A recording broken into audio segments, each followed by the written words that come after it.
দেশের ছোট ছোট ছেলে মেয়ে যারা ছিল সেই সময়, তাদের ভিতর থেকে ট্যালেন্টেড যারা ছিল তাদেরকে বের করে আনার জন্য নতুন কুড়ি নামক একটি অনুষ্ঠান চালু করা হয়েছিল। আপনাদের অনেকেরই সে ধারণা আছে, যারা সেই সময় শহীদ জিয়াকে দেখেছেন।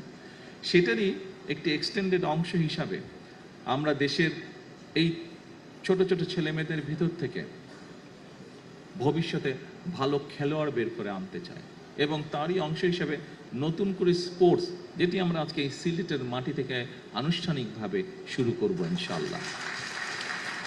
আমি গতকাল জিজ্ঞেস করেছিলাম আমাদের যে স্পোর্টস মিনিস্টার আছে আমিনুল, তাকে আমি জিজ্ঞেস করলাম যে কত বাচ্চা এনরোল হয়েছে। আমাকে গতকাল সন্ধ্যায় ও যে রিপোর্ট দিল, হ্যাঁ গতকাল না সরি, এটা পরশুদিন সংসদে আমি জিজ্ঞেস করেছিলাম যে কত বাচ্চা এনরোল হয়েছে। গত পরশুদিন পর্যন্ত ও আমাকে যেটা জানিয়েছে, সারা দেশে, এটি আজকে অনলাইনে এখানে উদ্বোধন করব, সারা দেশেই প্রায় সবগুলো জেলাতেই এটা উদ্বোধন হবে, সারা দেশে প্রায় 1,30,000 বাচ্চা গত পরশুদিন পর্যন্ত এনরোল করেছে। কাজেই উপস্থিতিবৃন্দ, আমরা এই 1,30,000 বাচ্চার ভিতর থেকে নিশ্চয়ই 7-8টি ওরা স্পোর্টস ঠিক করেছে। এর ভিতর থেকে নিশ্চয়ই আমরা এমন কিছু খেলোয়াড় বের করে নিয়ে আসতে পারবো যারা ভবিষ্যতে ইনশাল্লাহ দেশের জন্য স্বর্ণ পদক ছিনিয়ে নিয়ে আসবে আন্তর্জাতিক অঙ্গন থেকে। দেশের সুনাম তারা বৃদ্ধি করতে সক্ষম হবে আন্তর্জাতিক অঙ্গনে, দেশকে তারা তুলে ধরতে পারবে।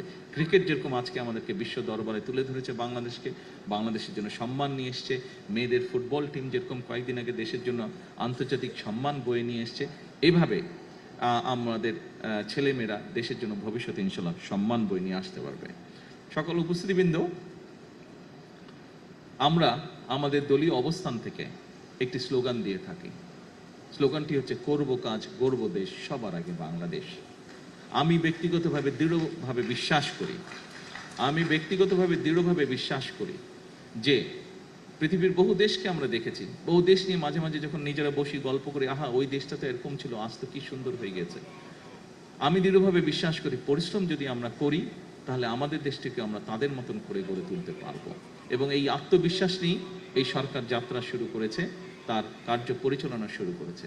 এবং এই আত্মবিশ্বাস, আমি মনে করি আজ আমরা যাত্রা শুরু করেছি, এই কাজগুলোকে দেশ এবং দেশের মানুষের জন্য যে কাজগুলো আমরা শুরু করেছি, আমাদের ভবিষ্যৎ প্রজন্ম সেই কাজগুলোকে ইনশাল্লাহ এগিয়ে নিয়ে যেতে পারবে, এবং আমরা আমাদের একটি প্রত্যাশিত বাংলাদেশ গঠন করতে সক্ষম হব ইনশাল্লাহ একদিন।